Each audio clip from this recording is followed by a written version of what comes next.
We'd like to start out by thanking our valuable sponsors. Sense of Satisfaction by Cricket is the place for all your fragrance needs. Plus, she's got products to heal what ails your skin and your hair. Shop at scentsbycricket.com. Special thanks to our valued sponsor, John Travis, a financial coach and certified Kingdom advisor with Richard Young Associates, a registered investment advisor. Thanks goes to Anna Patterson, my sister in the Lord who faithfully gives to this ministry every month.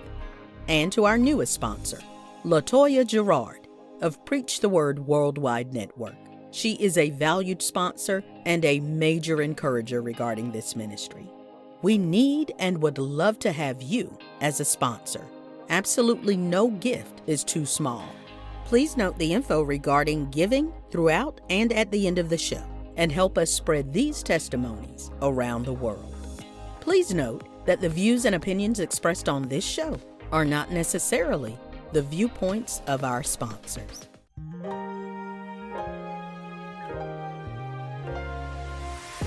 It's time to hear the story, make the connection, learn the lesson, and gain the wisdom. Are you ready? Let's get charged and be changed. The Sister Speak Brother Break Show. Conversations on grace, healing, and deliverance. This is Marcy Bush. Come on, let's journey together. I ask you how, and you went right into it. I was going to ask you, I know that what your first husband and your previous relationships did, they tore you down. They made you see yourself. Because a lot of times when we're been a certain way, like I said, there's a thing where you're always wondering what's wrong with me anyway. And then when there's even when it's just the enemy talking, you like looking at yourself so critically. And then when the enemy sends along someone who comes in agreement with those thoughts, the self-talk and the self-loathing is really difficult. So that's what I was going to ask. How has being in a healthy, godly relationship, how has it changed what you see about you? Wow. That's a great question. So what that has showed me is I was hard on myself when I didn't have to be. I think before, and I'm not to say that I was perfect, because no one is, but I think I beat myself up so much in those other relationships. I made myself feel like, I was the problem and they weren't the problem. And I would just continue because I already felt down or not complete in a sense. Like I always felt like something just wasn't, I never experienced wholeness. And now I know why. Because I was dealing with rejection from one part. And then I was also getting it from myself. I was rejecting my own self because I wasn't pouring into me because I felt like nobody else was pouring into me. So when it was said, oh, you're ugly, you're not attractive, I wasn't looking in the mirror saying you're beautiful and you're loved and you have self-love. Right. And now I'm learning that, okay, well, you can love you can pour into you can experience self-love, and it all comes together. And I didn't know that before. And I said, well, if I would have poured into me back then, would my journey have been less hurtful? Right. In a sense, but it's amazing how God positions every single thing to happen because he knows what the end will be. Yes. And maybe I didn't know to do that back then because my testimony wouldn't be as strong as it is if I did not hit rock bottom, if I wasn't at my absolute lowest. Right. Everything happens for a reason. And a lot of times it's like, people say, oh, if I had to do all over again, I would. And sometimes be like, oh, that would be difficult. But it has made you who you are. The highs, the lows, the ups, the downs, the goods, the bad. all of that. And so I was even thinking when you talked about how, you know, when you look at yourself in the mirror now, or how your husband affirms you, and you said how before it was so bad, it almost seems like because you were always, let's say if it got to a point where the relationship was 90-10 or 99-1, or because you're always overcompensating, that within itself drains you. It does. Everything that you have around you says, I'm not good. Whether it's from what you project, I've found too, that there are people, when people go through depression, when people go through those seasons of low self-esteem, a lot of times, even when I've witnessed it, when a person comes into a room with someone who is positive, with someone who is loving and who is accepting, they themselves, that person will project their own feelings about themselves onto the other person. The person is sitting there waiting to love on you, waiting to talk, but you're so used to not getting that till it's that sabotage thing in the play, and you throw that out. And so until, like you say, you can get in a secure place and get properly anchored, and then begin to come back around,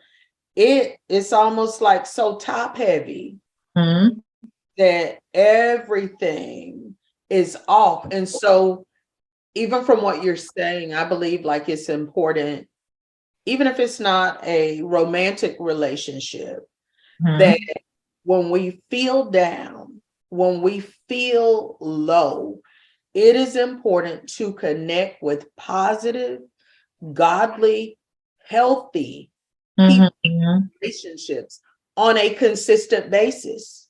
Because the first time your husband told you that, you weren't trying to. Right. But when he continued to love on you and pour into you and compliment you and affirm you, after a while, it's like the environment around you begins to shift, and it pulls the best out of you. It does. And you know, it's so amazing when I think back, when I was dealing with the depression and going through my season of being at rock bottom, you know, I was so mad at the world. I was mad at everybody. It was nothing that anybody could tell me. I was just angry with everybody. I never took the time to do any of the things that I was doing when I went through my healing process. You know, I didn't read. I sure enough didn't pray. I didn't do anything. I didn't want to talk to anybody that was positive. It was a complete, the door was just shut. But then when I went through my phase where God was kind of repositioning things in my life, and I was able to be open to positive things like reading and studying the word. And then, and I had even found the church that I was going through there during that time in Augusta. And my pastor, it was a small ministry, so she was really hands-on, and she would always check on me and encourage me. And I was back into that positive space again. And it's so amazing, you know, when you get back into that positive space, it's easy to navigate through life, because when you're low and you feel so depressed, I feel like that's when the enemy talks to you the most, you know. And so he has your mind all twisted up where you think that there's no way out and that the world is against you. And so I just, you know, I don't regret going through anything that I did. I know that it's a part of who I am today.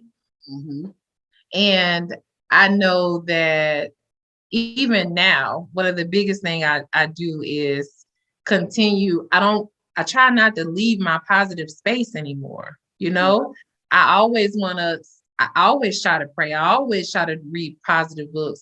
Even though everything in my marriage could be going great, everything in this area could be going great, I don't want to get out of my positive bubble with Jesus and with the things that I know that bring positivity to my life.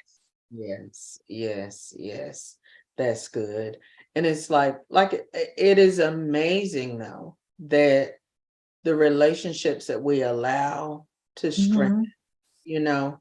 That's why, because you're right, the enemy will try to get you to isolate so that he can handle you. And And he don't want you hearing from nobody else. He wants you all to himself. yes, exactly. And that because he doesn't want anything to combat what he's saying. He does not want anything that's presenting another option or another way, or he does not want that. Like you said, he wants you to himself. And so it is important that even and like you said, the more positive you're around, the more positive you become. And the voices will still present themselves, but you have something to fight with. And you have people that you can connect with, be like, girl, I'm kind of going through today. Lift your girl up, and that makes a difference. It does. And I don't want to leave out, then you had a third baby. Yes, I have a third baby, beautiful daughter. And she, it was different for me because I'm like, okay, 7 years is a long gap, so it was new to me, and it was kind of like, oh my God, am I really doing this again? But I know that everything happens for a reason, and I know that her life has so much meaning, and I know that because and I love all my kids, but she's kind of like my miracle baby of being in a really good space. That pregnancy was the first pregnancy that was peaceful for me. It wasn't, it didn't carry the burdens that my other pregnancies did. And all my babies are just so amazing. And I'm so thankful. I'm thankful for all my little ones because they keep me going. Yes. And like you said, I don't think I've met the baby. But I've just seen pictures. Right. But I know the other two, and even that, but they have a love for like each other. I'm sure they had a brother-sister thing where and they're different, but they are all so beautiful, like in their own right, in their own way. And God just did real, real good with those.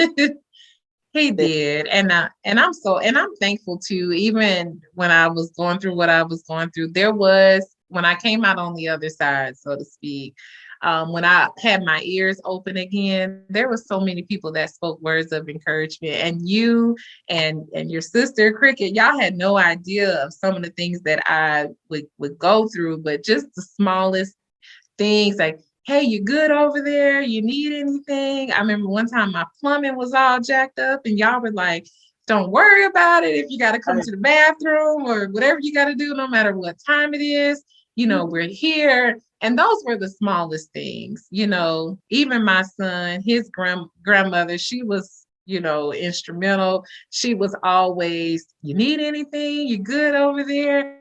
Toya, don't worry about it. God's he's gonna turn it all around. It's gonna work it out for you. And I think that was a lot. Those words of encouragement helped me be more open to getting to where I needed to be when I could finally get out of that dark place. And so I say my ears were turned on again. Right. The positive affirmations and all of the love and I'm here for you makes such a big difference. Yeah. So again, it was God saying, okay, you don't have to struggle with acceptance. You have all these people around you who accept you and they love you, and you don't have to, stay in a moment of rejection. Yes. That's good. Well, if you had like a piece of, and I usually say if it could be reduced to a sound bite, It was a message that you wanted to give. What would that message be? Oh my. Most importantly is don't be afraid to start over. Don't be afraid to start over. Okay. Mm-hmm. Well, I want to ask you some questions. Hey, I'm ready. Just tell us kind of one sentence, one word. Okay. Let's see. What's something you do differently than most people? Differently. Oh.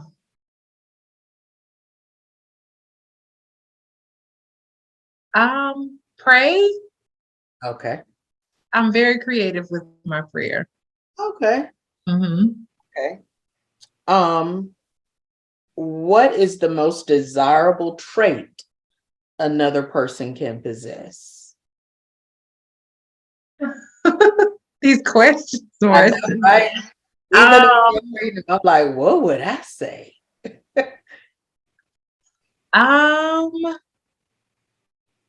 The most desirable trait another person can possess. Forgiveness. Oh, that's good. Mm-hmm. That's good. So now you make me pop off into something else. Mm-hmm. How are you in that area? You feel like you have forgiven? You know what? It took me a long time. Even when I was in my happy space, of the happiest space, forgiveness was not there. But I made a decision that I didn't want to be bound anymore. Because anytime you don't forgive anybody, you carrying all that. Yes. Right.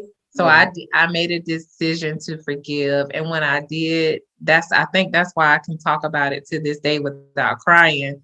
Because I was worried at first. I was like, oh, I'm gonna get on here and boo crying, all over the place. Right. But I think forgiveness played a major role in that because it's sad and I was hurting. And even as I was sharing my story, some of those feelings did come up. But forgiveness is greater. Yes. Forgiveness is greater because I'm at peace, you know. That's good. Mm-hmm. That's good. Let's see. Where do you find inspiration? I find inspiration in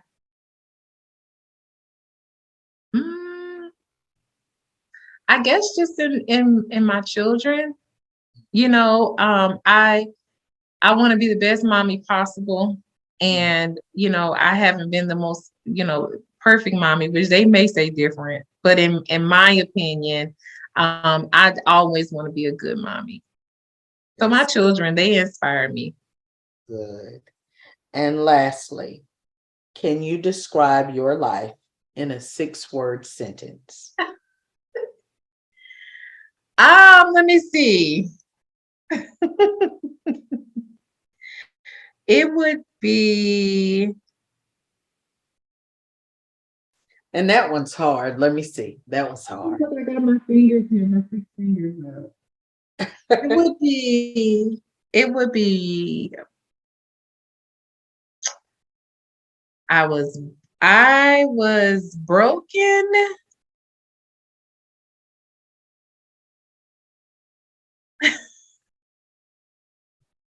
I would say I'm broken. I was broken, but now I'm healed. Okay. I was broken, but now I'm healed. Made whole. That's good. Mm-hmm. Very good. You did good because I was gonna let you off on that one. She ain't got no pencil to write nothing down. Just me and these 6 fingers over here trying to get it together. And I said that was the last, but I'm gonna do one more. What impact do you want to leave on the world? Oh, I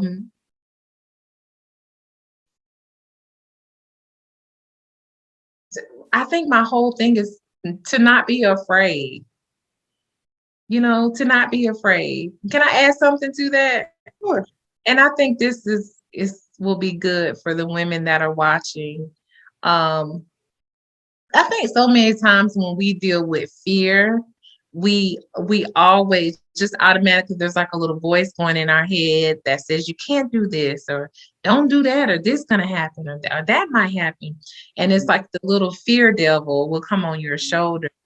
But it's like God has not given us the spirit of fear. And so don't be afraid. Don't be afraid to start over. Don't be afraid to fulfill your dreams. Don't be afraid. You know, if God is telling you to leave your job and be an entrepreneur, you know, whatever it may be, don't be afraid, because fear is the biggest thing that will hold us back. Yes. Fear will hold us back, and it will sabotage things before it even gets started. Just being in fear. So just don't be afraid. Know that God is with you. Know that anything is possible. Don't be afraid. That's what I feel like that changed my life. When I could get over that fear and just say, you know what? I'm gonna do this over. I'm starting over from scratch, and I'm not gonna be afraid to do it. That's what carried me, is not being afraid. That's so good. Well, Toya, I'm so glad. You're too young to remember Carol Burnett, probably, but there was Carol Burnett. It was this show that used to come on back in the 70s, child.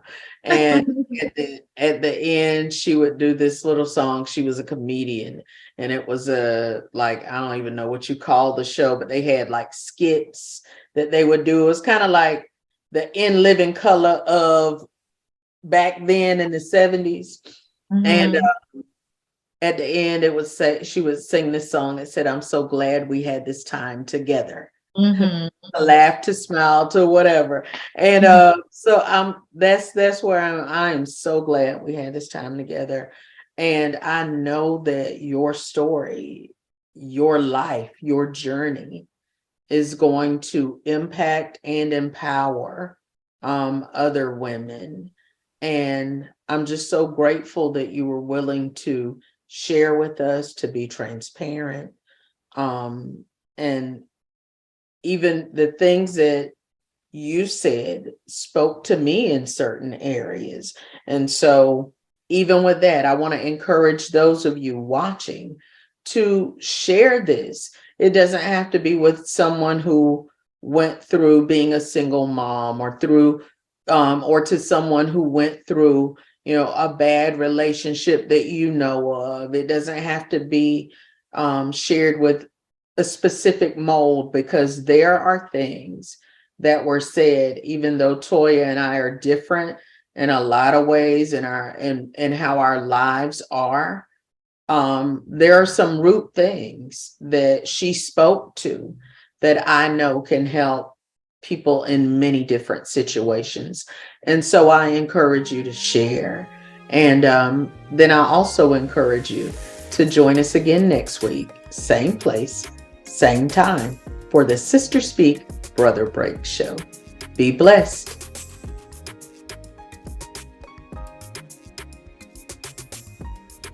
Who's that for, student? I came home for something. Christmas, maybe. Yeah, it was Christmas, because it was the December 26th or 25th. We was at Zion here, and Bishop was preaching.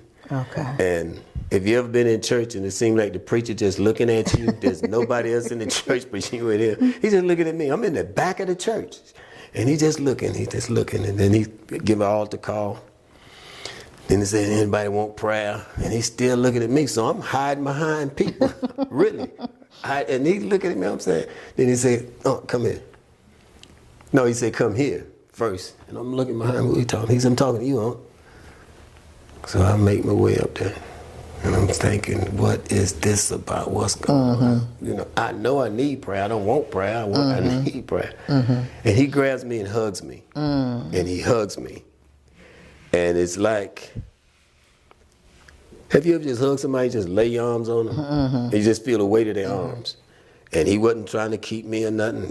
But I could feel myself struggling, trying to get away. And he just said, man, you got to let it go. You got to let it go. And he said, you got to let her go. And when he said, you got to let her go, that's when I lost it. And that's the day that I got delivered from this hurt and grief of my mom. That's the day it lifted. And when I left church that day, I have not been the same since. And so, whew. And your mom passed in what year? My mom passed in 1981. December this was 26th. 89? This was 89. No, mom passed in 1980. Okay. 80. I got my years all twisted up. That's all right, but it was a long time. Right. It ain't like but it was 9 years from the time that my mom passed to the deliverance, which was, it was 9 years, so that was 80. And she passed and stuff. And so after that, then I started seeing different, I started seeing different and stuff, man. And I remember we was at Fort Stewart, and we was coming home on leave one time, me and the wife, and the kids in the back and stuff, and we was riding. And she started talking to me. She said, "You changed." I said, "Huh?" She said, "You changed." I said, "Yeah." She said, "No, you changed." I said, "Yeah, God did it." But and I remember, man, that whew.